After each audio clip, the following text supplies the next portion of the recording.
It's been 21 years with Four Seasons as a company. I was sales manager, director of sales, then became director of sales and marketing. The company contacted me and said, hey, we're opening up a Four Seasons in Marrakech. 2010, I moved to Marrakech from Houston, Texas. So there is something that I always liked about the Four Seasons. Whenever we had a site inspection or whenever we had a FAM, the GM would come personally on the door and welcome the guests. This country is so special because Jewish area in Marrakech, there's a beautiful church, and then there's the mosque. And Marrakech was built like that. Jem Efna is when everybody traded their spices and their items. We opened the third Four Seasons in Rabat, Marrakech, Casablanca, and now Rabat being open. How do we create memories and beautiful stories and ultimately beautiful vacations for our guests when they're there? Last year, one of our colleagues has spent a few days with you on such inspection, and he told me Holger is Moroccan. I told him why. If you have an advice to a young professional aiming to be like Holger, what will be the top 3 advices, I would say? Hotel is open 24 hours, 7 days a week, 365 days a year. When you first start, you will have to work on holidays. If this is an issue for you, you're in the wrong business. I think you might be in the wrong business. Yeah.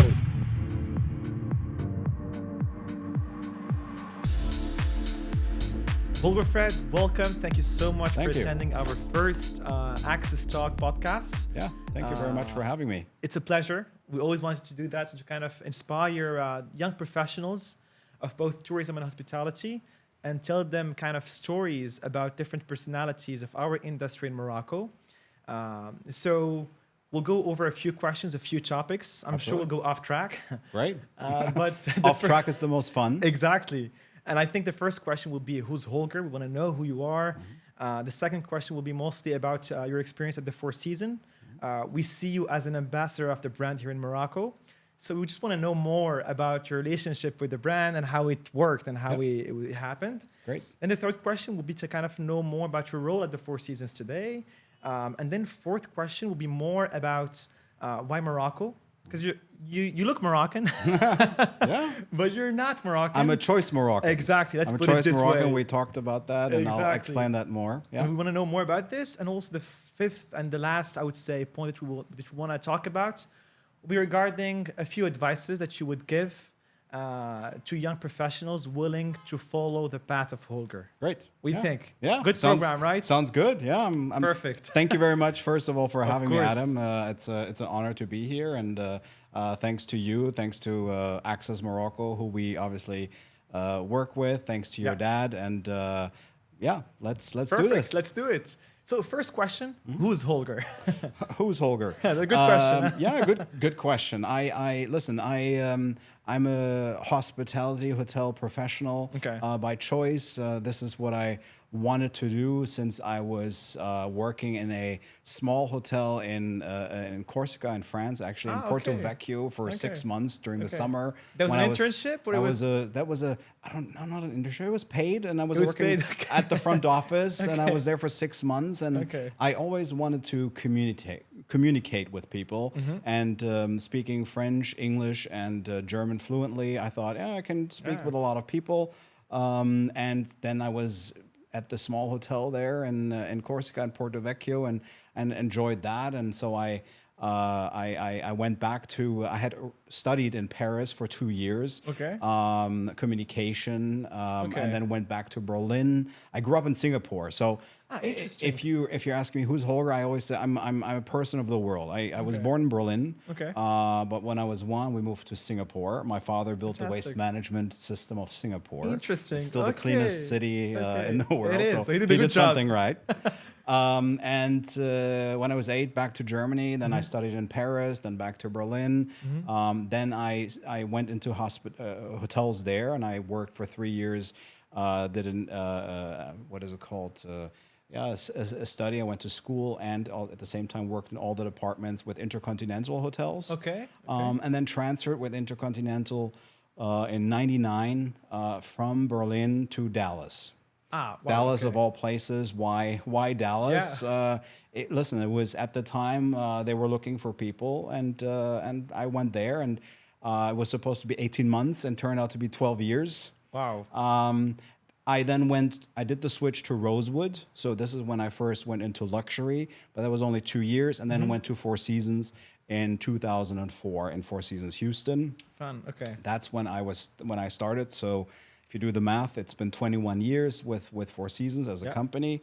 I was in Houston. I was a sales manager, director of sales, then became director of sales and marketing, or we call it in Four Seasons now commercial director. But because of my language skills, speaking French fluently, the company contacted me and said, "Hey, we're opening up a Four Seasons in Marrakech, and you need to speak French when you're coming to Marrakech." And 2010, I moved to Marrakech from Houston, Texas. That's a switch. I mean, the weather, not much. Exactly. People are always saying, "What was the shock?" And to be honest with you, I think the culture shock for me from Germany to Dallas was bigger than from Houston to Marrakech. Interesting. Marrakech and Morocco, the closeness to Europe, the mindset is very open. It's a beautiful culture, beautiful people here in Morocco. That's why I know we'll get to more on choice Moroccan and Ana Maghribi, That's what I always say. It's my few things, a couple sentences that I can say. I then opened the Four Seasons in Marrakech. Okay. We were the first resort. We opened the Four Seasons Resort Marrakech in Marrakech, the first Four Seasons in Morocco. I transferred then to California in 2015 to Santa Barbara and worked for the Four Seasons in Santa Barbara for a year, but decided I want to come back to Morocco. I came back in 2016 and like I said, I'm married to a beautiful Moroccan woman. We have a daughter, and I've built a house there now, and my life is in Marrakech. So you're planning to stay. I'm definitely planning on staying. So that's me in a nutshell. Perfect. I think you kind of gave a few information about the different paths you have throughout your career. And I kind of say that we kind of have a common point because I also started in hospitality before. I spent a few years in Switzerland studying hospitality. Then I worked at the Shangri-La in Paris for a few months. It was an internship. But I think what basically pushes us to stay in this industry is the fact that it's a H2H industry. I always say it's not B2B, it's not B2C, it's human to human. Yeah.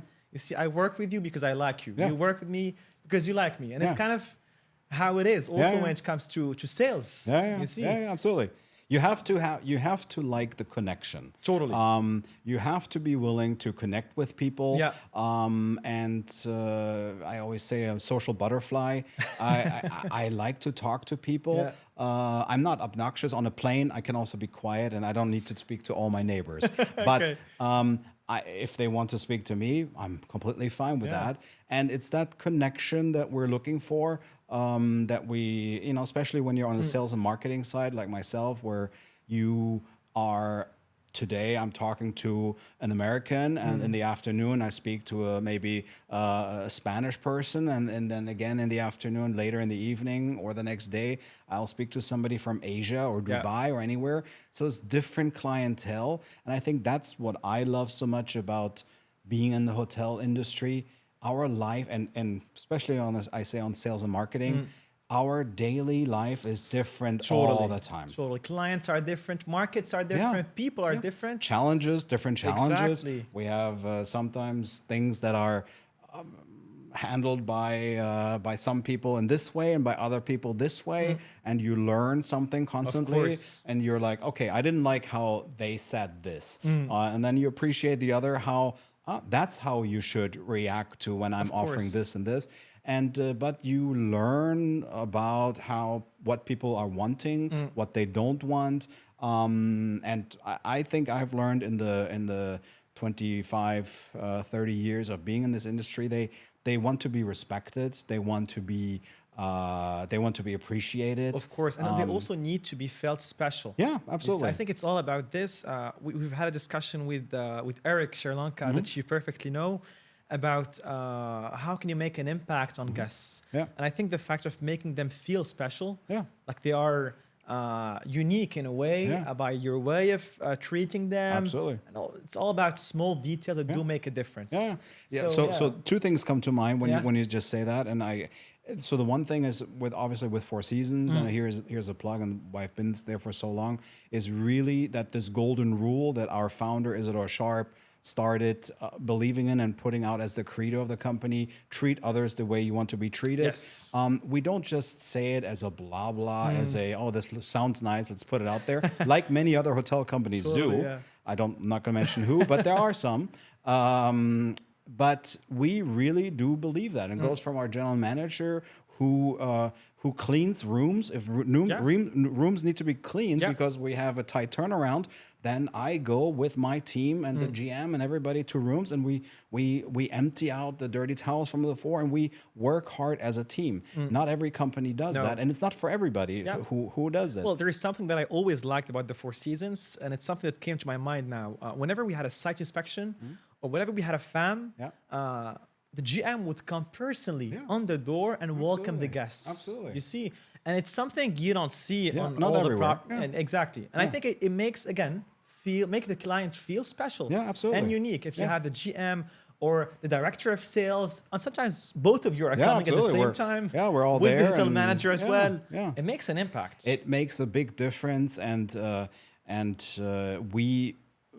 It's not just that we have that written anywhere and saying that this is a standard that you need to do this. No, it's just naturally. Exactly. Here's a client who wants to bring business to your property, so spend 5 minutes to get up and go say hi to them. And if it's more time, then that's okay as well. And we believe that from the top down, everybody does it, and that's what makes people feel special. And the second thing I wanted to say earlier, because special, it's actually you. Yeah. You are the best example of this, making people feel special when. And I don't know how often I have talked about this story, but again, the story of clients that we were bringing potential future business, showing them Marrakech, and then on the way to a desert camp in the evening, the car broke down. It didn't really break down, and Adam, obviously, you told us that before. Luckily, that this is all planned, but the clients didn't know that. And the clients all came to me like, "Oh, I feel so bad for him," and now this is. A truck came by, and the truck, a dump truck, that was that you said, "Oh, let's see if he can take us the rest of the way." And we're all like wondering, what is he doing? And then that truck was actually completely decorated in the back with beautiful poofs to sit on and Moroccan carpets, and then you were singing, you had the guitar, and you were performing. That is something special. That is the extra. And I'm sure that because of it, you had some of the groups that were there. We converted together, and it's those type of special moments that go the extra mile. Because when you think about it, I'm sure a lot of properties in Marrakech do have the infrastructure, the luxury infrastructure and all of that. Same for us. I mean, we kind of sell the same products in a way. We have the same venues, same restaurants and all of that. But how can you make a difference? I think it's the people. It's the people, but it's also the fact that you give a very special attention to your guests. And earlier I've mentioned the fact that you guys welcome guests on the reception, on the lobby. The first thing they see is the GM, the commercial director, and the hotel manager even sometimes. And it's the same thing for us at the airport. I could have perfectly sent a driver, but no, we wait for them. I personally... wait for them as well. And I think it's a good start. It's a good first impression. And it's all about those small details. Absolutely. Me performing and all of that. Yes, I like to perform. I like to play guitar. Yeah. But guests would remember this forever. Absolutely. They still never had talk this about before. it. And I have repeated that story in particular. And I'm sure because of it, they've asked then, which DMC was that? Well, it was this and this. It was Access. It was Adam. And so it's natural, but it's really not that hard. You just need to be yourself. And it's passion as well, Holger. Yeah, absolutely. It's either you need to be have passionate it or you love don't. it. Yeah, exactly. Totally. And I think you can see it. We can't fake those things. Yeah, absolutely. You see? No, you can't. You need to be real, and it needs to be authentic. And then, like you said earlier, we all have Marrakech, especially. There are so many beautiful hotels. Yeah. And in every hotel, they have the greatest technology and the beautiful beds, and we all have the same. Yeah. What is the difference is that really, how do we create memories and beautiful stories and ultimately beautiful vacations for our guests when they're there? And it's allowing our employees. This is where I love Four Seasons. We want our all of our teams, our servers in the restaurant, to connect with our guests. That when a guest, and we have these stories all the time, they make such a difference. A guest says to one of the lady servers in the morning, "Oh, I love your earrings or your whatever," and then she goes out and the next day I've actually seen brings this. them. Yes, I've she seen says, this, "Oh, I went to the Medina in Marrakech and I got this for you, Mrs. Smith, Mrs. Whoever." Mrs. Smith will Sold. never ever go anywhere else, Totally, and yeah. we'll never forget this. We'll talk about this to all of our friends, and it's that type of attention to small little details that come from the Definitely. heart. Exactly. It's natural. It's organic. You Yeah, see, and I think this is exactly. kind of the best rep you can have, more than a GSO. You Oh, know? absolutely. Yeah, Where for a sure. client is kind of Sure. has experienced the real hospitality of Four Seasons Marrakech, and goes around and talk about Yeah, it. absolutely. And I think the repercussion and the consequences of this are greater than anything. Absolutely. You see. And it's when we welcome new employees to the hotel in the trainings that we Yeah. do with them.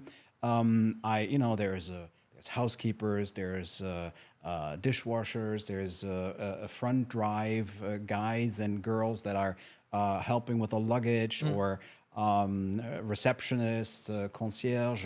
And I tell them, you know what? Yes, my title on the business card says I'm a commercial director in charge of sales and marketing, and I supposed to bring in the business. But ultimately, everybody here in this room, you are the salespeople. Of course. Because when I go out, I tell them, when you come to Four Seasons Marrakech, there's going to be a driver that welcomes you. There's going to be somebody who opens the door. But all those things need to happen, and that's you guys. Exactly.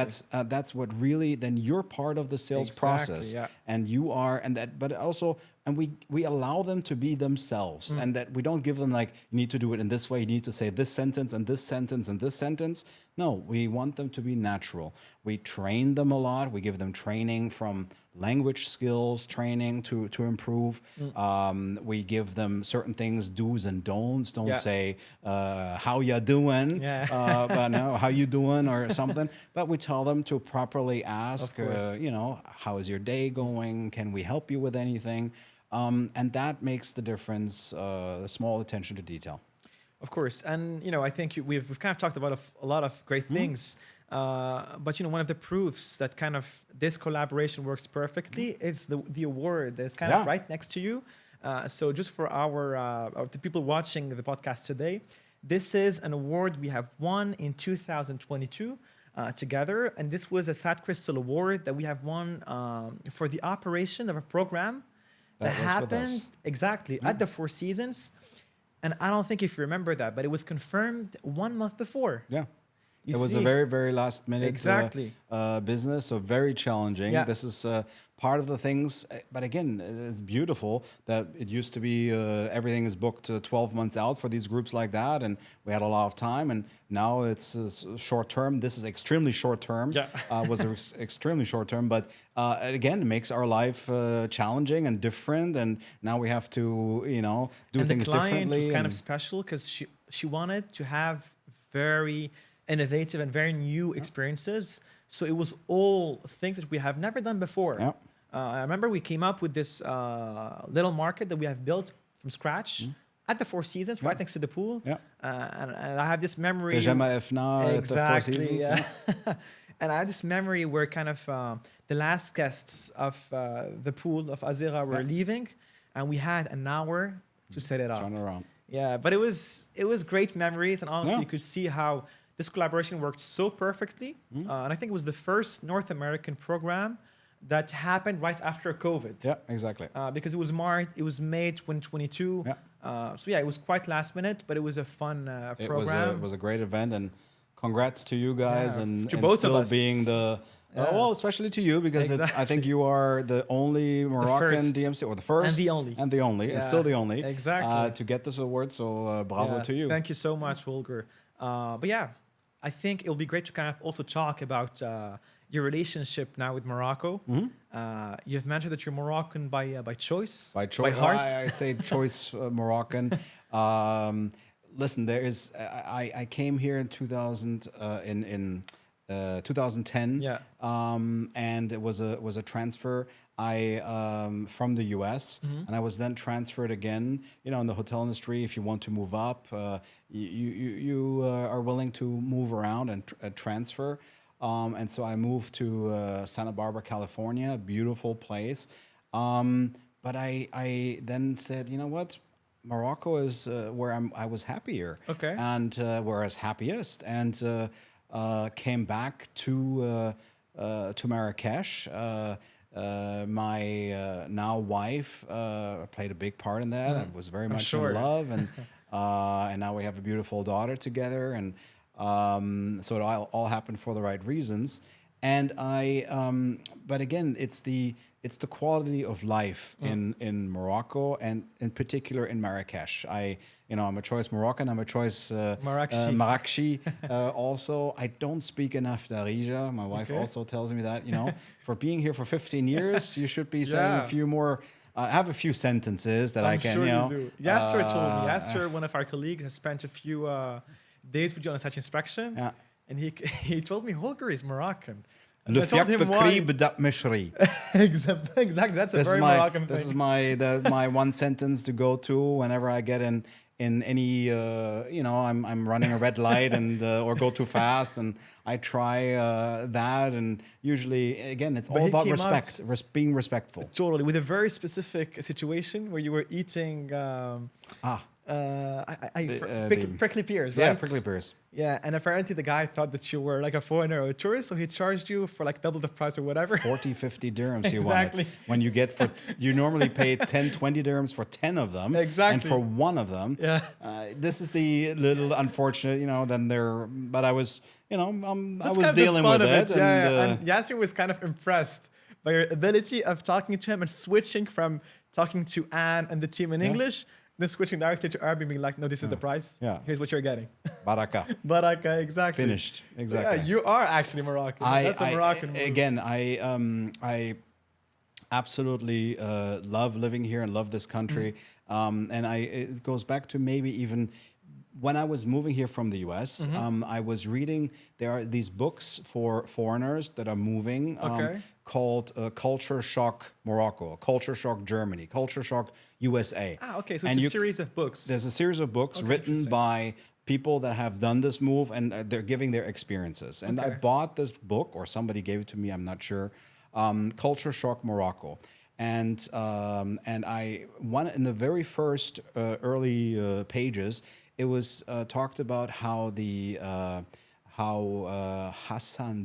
Mohammed V, I believe, was Sa Majesté Mohammed V was talking about and comparing Morocco to an ancient tree, where the roots are deeply rooted in the Islamic faith. Yeah. And the branches and the leaves are breathing European air. Beautifully said. And I thought, okay, that is beautiful. And I can now, having lived here and being a choice Moroccan, I can see that the proximity to Europe, obviously not just breathing European air, but it is also the mind. It's everybody. This country is so special because it starts with religion and all that. There is the Jewish the Jewish area in Marrakech. There is a beautiful church in Marrakech as well, and then there's the mosque, and everybody. All about diversity. Yeah, and Marrakech was built like that. Coexistence, well. exactly. Yeah. And Marrakech was built like that. Jema Ifna is when everybody traded their spices and their items, and that's the beauty of this. There's so much history like that. It's very, very special.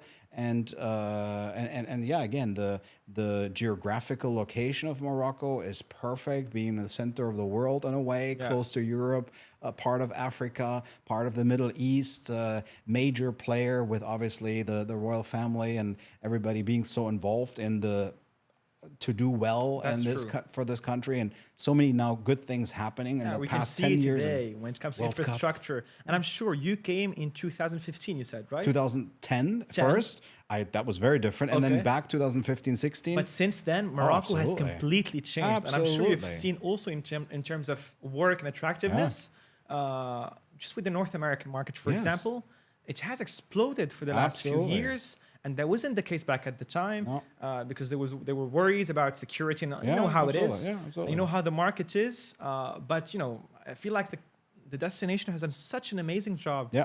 in infrastructure, in PR, Absolutely. in sales. I mean, in different aspects to basically put Morocco in the map Absolutely. as a strong concessor today. You see. Yeah. And it's constantly evolving. That's Yeah, also it is. there's because of sometimes we say, oh, this we don't have here, or that we don't have here yet, or this is not at the level where Dubai is or Europe is. But maybe it's because of that, that because we're evolving, it's constantly evolving. Maybe on it's the right because direction, I would it's in the say. right direction, and it's always trying to improve. Yeah. Now we're hearing with the World Cup, there's major investments into airports, Into which is hotels great. as That well. needs to be done into hotels. Rabat, tourism. for example, Yeah. we're seeing that the destination is just exploding now Yeah. in terms of like hotel stock. Four Seasons, a beautiful property, Yeah. a lot of history as well. I'm sure We you can tell us opened the more about it. We opened the third Four Seasons in Rabat after Casablanca, Marrakech, Casablanca, and now Rabat being open. A beautiful property and potential another destination coming to Morocco Okay. as well. Okay. Stay Very tuned. early talk, Okay. but stay tuned.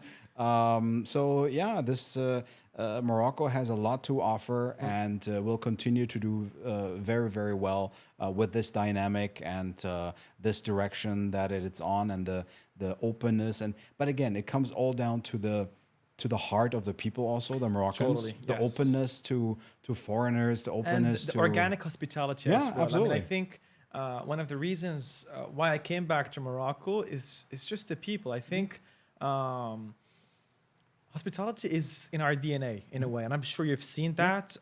People are always willing to help, willing to welcome, offer a tea, exactly. Wherever you go, exactly. I go cycling, mountain biking in the Atlas Mountains. We stop somewhere. We're out of water. We're next to a douar somewhere, and somebody comes help. over. Would you like some water? Or what about some mint tea? You're like, oh no, I'm hot, but I'll have the water. Yeah. But again, they are super, super nice, and they just speak Berber, and I don't speak Berber, and so we're still communicating, and it's nice. And at the end, everybody's laughing, taking pictures together, and yeah, it's beautiful. And I think this is kind of one of the main components why Morocco today is doing so well. It's something that you can't buy, and it's something that you can't develop. No, exactly. Like even And if it's you authentic. it's authentic. It's It's real. authentic. Yeah, You this is see- a part of the people. Exactly. When you've mentioned is Morocco similar to this or similar to that, I always say you have to completely forget about Yeah, any absolutely. place you've been to, Absolutely. because I'm telling you, Morocco is completely different. Yeah, absolutely. And I feel like it kind of merges good ingredients that other destinations have, but all together. Yeah. Diversity in terms of landscape. Exactly. You told me that you once did like a golf. You golf on play the golf. morning, and then on the Yes. morning you skied, and on the Yes. afternoon you golf or something Golfed. like that, Yes. right? Yeah, we did that. We did that on purpose. We had a resort manager at the time, Pierre Carmanac, who is in. Greetings to him. He's in Palm Beach now, and we had talked about it, and this was in December, I want to say. So there was snow up in Ukaimden, and we said, you know what? Let's do this and film it. That we go in the morning to Ukaimden, and we go skiing, snowboarding. He went all the way up. I think we went there for 2 or 3 hours. And then we drove back to Marrakesh, and on the way back in the Ourika area, we played golf, 18 holes, and we put that together into a reel and just showcased the diversity of what you can do in Marrakesh. Only in Marrakesh. Yeah, You only see, in I Marrakesh. imagine this is only in the city of Marrakesh, Yeah. but when you think about it, Fas is completely different from Marrakesh. Rabat is another word. Casablanca is also something very else. different. Tangier. So yeah, I mean, I'm kind of looking very forward, and I think I'll see it in the next 20 years, where Morocco will have many established incentive destinations that do have all the ingredients. Talking about the properties, the content, the history, because we do have the history. Absolutely. Something you can't build from scratch. The properties are getting there. So it's only a question of experiences, and obviously also venues and restaurants and all that. But I think it's a question of time. Yeah. Because the hardest is the bed, it's the property, the hotels. Yeah, it's true. And also the seat. I mean, I would say the plane. Yeah. And today we have fantastic airports in every single place in Morocco. This is really one of the key things that has developed so well in the last years. Just the United Airlines direct flight to Marrakech, and now Delta as October. well. So now we have two airlines, from United being the first last year. Now United and Delta both flying Atlanta and Newark, New Jersey. Direct access to Marrakech. And this adds up to the connections we have with Royal Air Morocco, towards from Casablanca to New York, JFK, Miami, Washington, D.C., Toronto now as well, Montreal. So, yeah, I mean, we're not complaining. We're very happy. It's getting there for once. No, I agree. But, we're kind of looking very forward to the new advancements coming in the next few years, because it's just getting better and better. Yeah, I totally agree. Future is bright. Exactly. Holger, I want to get you one of the last questions we have. And I think it's something that we will kind of ask every single guest we have, is if you have an advice to give to a young professional aiming to be like Holger, what will be the top 3 advices, I would say? Yeah.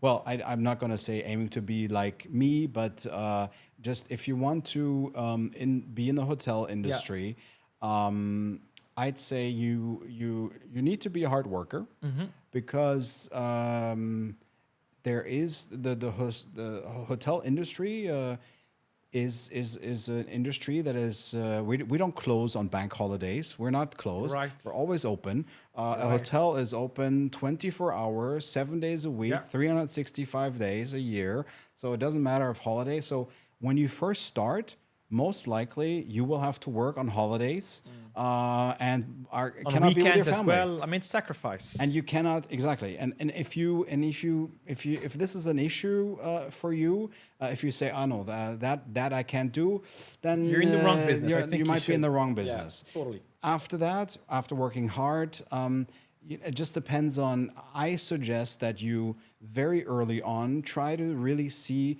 it, because in the hotel, we're like a small mini world of different departments, and you have if you are somebody who wants the